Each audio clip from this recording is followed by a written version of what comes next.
In the first 6 months of 2026, Jeep sold 365 cars in all of Australia. Not 365 a week. 365 in half a year. That's fewer than the Ford Ranger sells on a single ordinary day.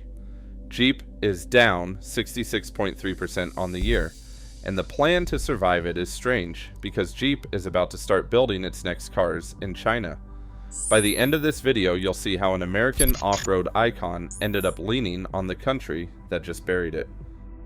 The brand nobody's buying. Jeep has been in Australia for decades.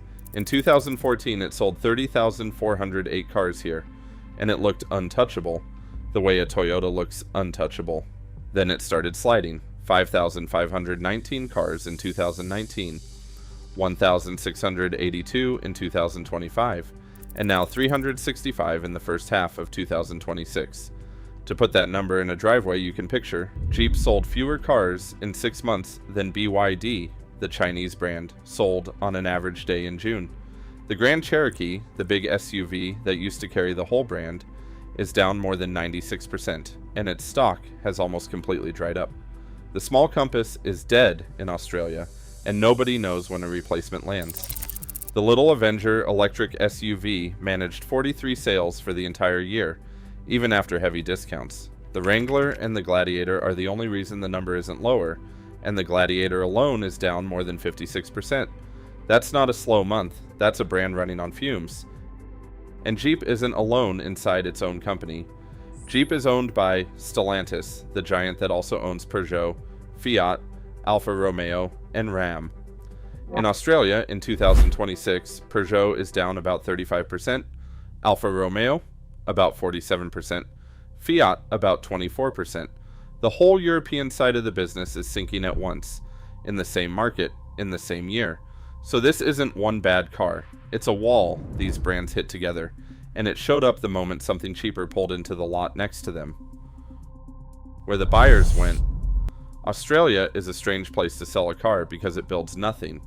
The last car ever made in the country rolled off Holden's line in October 2017.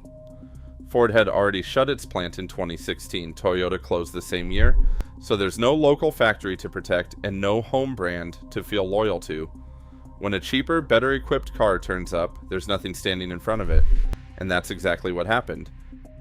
Great Wall Motor, now called GWM, sold 52,809 cars in Australia across 2025, up 23.4% in a year when the whole market actually shrank, and it finished 7th overall, ahead of brands that were selling here before it existed. Then it kept climbing with its best month ever in June 2026 at 6,104 cars. That's over 200 a day, every day, including Sundays. Chery grew 76.8% in the first half of 2026. BYD sold 52,335 cars in the same 6 months, up 124.1%. Every one of those brands aimed at the same buyer Jeep used to own, the family that wants a rugged-looking SUV and handed it over for thousands less. The Chery Tiggo 4, a 5-seat SUV, sells from $23,990 drive away, which means the registration and the on-road costs are already inside that number. That's the supermarket version of car pricing, where what's on the shelf is what you pay at the till. The Jeep in the showroom is the same Jeep. The Ranger is the same Ranger. Nothing about them changed. The lot around them filled up with cheaper metal, and Australian buyers walked over and looked. And Jeep wasn't the only one who paid for it. In the same first half of 2026, Mitsubishi fell 25.7%, Subaru fell 25.6%, the Nissan Navara, a Ute, fell 46.5%.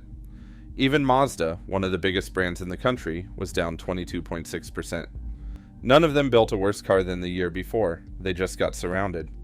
Jeep is only the sharpest example of a much wider squeeze, the one brand where the fall went from a slide to a free drop.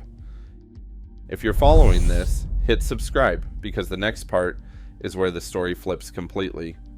The phone call. Here's where it turns. Losing to Chinese brands is one thing. Jeep's answer to it is the part almost nobody's talking about. In May 2026, Stellantis signed a deal worth about $1.7 billion with a Chinese joint venture built around Dongfeng, one of China's state-owned car makers. The agreement will produce 2 Peugeot models and 2 Jeeps, and they'll be built at Dongfeng's plant in Wuhan. Jeep Australia has confirmed it plans to bring models built in China here. Production is set to start in 2027, and those cars are meant to be sold across the Asia-Pacific region, which includes Australia. Read that back slowly. The brand that just got beaten in Australia by Chinese cars is going to build its next cars in China, to sell them in Australia. The fix for losing to China is China. The catch. Before you decide what that means, there's a real catch, and it cuts against the easy version of this story. A Jeep badge built in Wuhan is still a question mark. Nobody knows yet whether buyers who pay for the Jeep name want a Jeep assembled on a Dongfeng line, and the brand in Australia has already taken damage from high prices and thin showrooms. There's also a wall this plan runs straight into. The United States has stacked tariffs on Chinese-built cars past 100%. A Jeep coming out of Wuhan couldn't be shipped into America without paying that same tariff, which means this China-built Jeep is aimed at everywhere except Jeep's home country. So, the rescue plan has a border problem baked in before the first car is even finished. And it isn't only Jeep that needs rescuing. Stellantis is leaning on this same Dongfeng partnership to build models for its other struggling brands too, which tells you the company doesn't see this as a one-off patch. It sees a Chinese factory as the way it stays competitive. Full stop. Jeep is just the most famous name attached to that bet, and its sales have been sliding in America as well, not only in Australia. The point isn't that Jeep is doomed. Brands come back. The point is what the deal admits out loud. When the company that owns Jeep sat down and asked how to build a competitive, affordable SUV for the next few years, the answer it landed on was a factory in China and a partnership with a Chinese state car maker. That's the same conclusion Australian buyers reached on their own, one purchase at a time, and it's the same conclusion the sales chart has been printing every single month. And Australia is the clean test for it because it has no tariffs, no local industry, and no reason to be loyal. Almost every other developed market puts a thumb on the scale. The United States taxes Chinese cars past 100%. The European Union added its own duties. Canada capped the volume it lets in. Australia builds nothing, protects nobody, and waves them through at the border. So when people argue about whether Chinese cars can really compete with Toyota, Ford, and Jeep on level ground, Australia already ran that test in the open. The result is a 66% collapse for Jeep, and a rescue plan that starts in Wuhan. And Jeep won't be the last Western brand that has to make this call. So here's the question I want to leave you with. If a brand new Jeep turned up in your driveway, same badge, same shape, built in a factory in Wuhan instead of Toledo or Italy, would you still buy it?